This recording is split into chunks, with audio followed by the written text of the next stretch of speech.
pendant longtemps, donc, il n'y a pas eu de soutien des décideurs donc, pour toute cette volonté donc, de promouvoir la culture togolaise.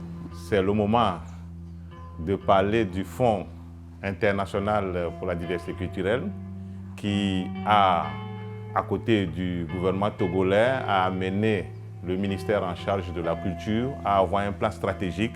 D'abord le plan stratégique, il y a un plan décennal national qui a été mis en place pour la mise en œuvre de cette politique. Le plan décennal de mise en œuvre de la politique culturelle du Togo est en fait un baromètre de la culture togolaise. Parce que pendant longtemps, nous avons manqué de ce gouvernail pour orienter l'action culturelle vers des résultats mesurables et palpables. Une volonté de faire sortir un peu le Togo de son isolement, de faire connaître le Togo sur la scène internationale. Concernant la FIDC, je pouvais dire que, à partir de la formation qu'on a fait, la formation de renforcement des capacités des artisans, je me sens confiant, j'ai de la confiance en moi.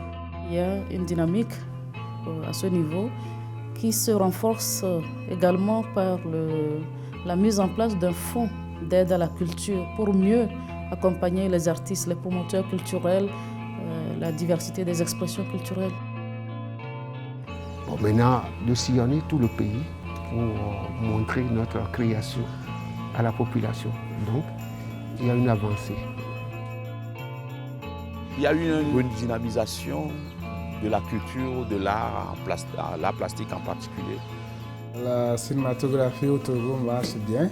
Nous avons des jeunes réalisateurs qui sont en train de faire un travail de qualité sur le terrain. Le Togolais est optimiste, c'est surtout dans le domaine de la culture.